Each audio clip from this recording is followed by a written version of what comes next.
అండి అందరికీ నమస్కారం అండి. ఈరోజు బీన్స్ కందిపప్పు కూటు ఎలా చేయాలో చెప్తాను చూడండి. ఇదిగోండి బీన్స్ అండి. బీన్స్ 1/4 కిలో ఉంటుందంటే ఇంకా తక్కువే ఉంటుంది. ఇదిగోండి కందిపప్పు ఒక అరకప్పు అండి, ఉడకబెట్టి పెట్టాను. ఇదిగోండి ఆవాలండి పోపులోకి.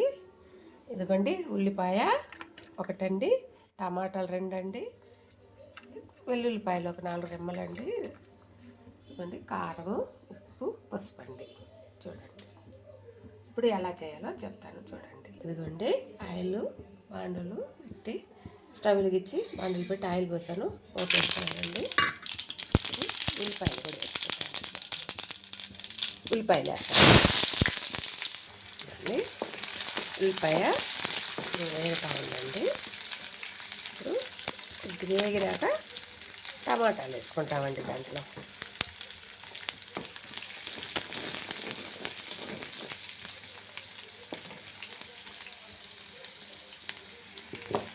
ఇదిగోండి దీనిలో కొద్దిగా సాల్ట్ వేసుకుంటామండి. ఇందాక సాల్ట్ కారంతో పాటు చూపించాను, ఇందులో కూడా కొంచెం వేసుకుంటామండి. ఉల్లిపాయ తొందరగా వేగిపోతుంది సాల్ట్ వేస్తే. చూడండి వేగిందండి. కొంచెం కొద్దిగా ఎర్రగా రావాలండి. ఉల్లిపాయ ఎర్రగా వచ్చింది. ఇప్పుడు టమాటా వేసుకుంటామండి. చూడండి టమాటా పాటే ఉల్లిపాయలు కూడా వేసుకుంటానండి. తెల్ల ఉల్లిపాయలు అదే ఎక్కువ కాదు, కొంచెం.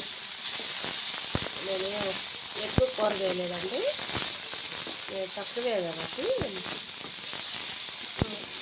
కొంచెమే చేస్తున్నాను. దీనికి కూడా 200 గ్రాములు ఉంటుంది. పప్పు అరకప్పు అండి. బాగుంటుందండి అన్నంలోకి తినడానికి. టేస్ట్ కావాలంటే మీరు కొబ్బరి కూడా వేసుకోవచ్చండి. కొబ్బరి తురుగు వేసుకోవచ్చు, లేదా మిక్సీకి వేసి మెత్తగా చేసి కూడా పోసుకోవచ్చండి. బాగుంటుందండి కూర. ఒట్టి అన్నము ఒట్టి కూరతోనే తినేయచ్చు. అన్నము రసంతో పాటు కూడా తినచ్చు. రసంతో పాటు అయితే భలే ఉంటుంది కూటు. టమాటా వేగుతూ ఉందండి. బాగా వేగినాక బీన్స్ వేసుకుంటామండి. వేగుతూ ఉంది. టమాటాలు మెత్తగా రావాలండి. ఉల్లిపాయలు బాగా వేసేయండి. అట్లా వేగితేనే టేస్ట్గా ఉంటుందండి కూర. పచ్చిగా వేసుకుంటే కసకసమని. ఇదిగో కరివేపాకు వేస్తున్నాను.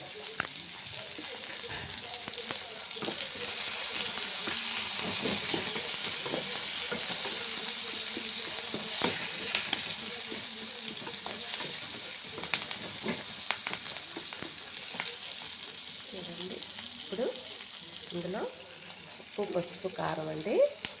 ఇది కూడా దీంట్లో యాడ్ చేసేస్తాం. వేగినాక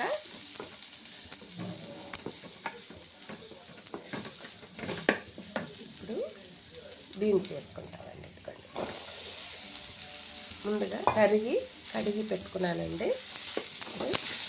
బాగా వేపినాక వాటర్ వేసుకుంటామండి.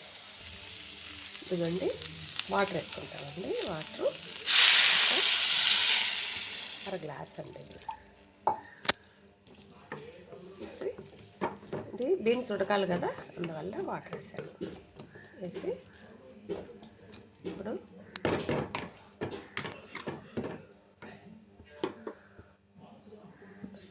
ఫుల్ ఫ్లేమ్లో పెట్టుకుంటామండి. స్టవ్ మూత పెడతామండి. మూత పెట్టి ఒక 10 నిమిషాలు ఉడుకుతుందండి. 10 నిమిషాలు కూడా కాదు, 5 నిమిషాల్లో ఉడికిపోద్ది. మళ్ళీ పప్పు వేసినామంటే ఒక 5 నిమిషాలండి.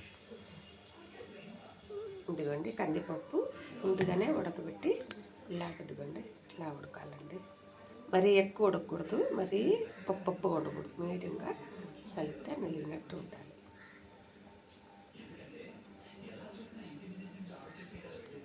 ఇదిగోండి బీన్స్ ఉడికిందండి. ఇప్పుడు ఇదిగోండి కందిపప్పు దాంట్లో వేసేసుకుంటాం. కందిపప్పు వేసి బాగా ఇలా వేసుకొని కాసేపు ఉడకవేస్తామండి. ఉప్పు అవి చూసుకొని ఇప్పుడే వేసుకునేయాలండి. ఉప్పు, కారం కానీ అండి మళ్ళీ చెప్తానేనండి. ఇందులో కొబ్బరి కూడా వేసుకోవచ్చండి కావాలంటే.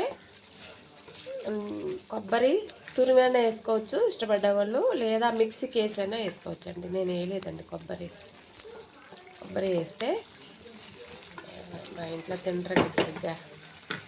కొబ్బరి అంటే చికెన్లో తప్ప, దేంట్లో వేసిన చట్నీ చికెన్ తప్ప కూరలు వేస్తే మా వారు తినరండి. నా కొడుకు అస్సలు తినడండి. అండి ఉడకని వేస్తాం, కాసేపు ఉడకనించి ఆపేస్తామండి. ఇదిగోండి ఉప్పు తక్కువైంది, నేను కొంచెం వేసుకుంటున్నానండి.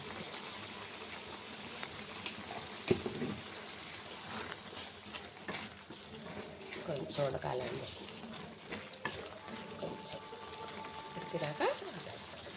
బీన్స్ ఉడకాలండి, బాగా ఉడికినాకే పప్పు వేసుకోవాలి. బీన్స్ ఎంత బాగా ఉడికితే బాగుంటుందండి. ఇదిగోండి ఉడికింది, స్టవ్ కట్టేస్తున్నానండి. నేను చేసిన వీడియో కానీ నచ్చినట్టయితే లైక్ కొట్టండి, షేర్ చేయండి, సబ్స్క్రైబ్ చేయండి. ఇంకా కొంచెం నీళ్ళుగా కూడా చేసుకోవచ్చండి ఇష్టపడేవాళ్ళు.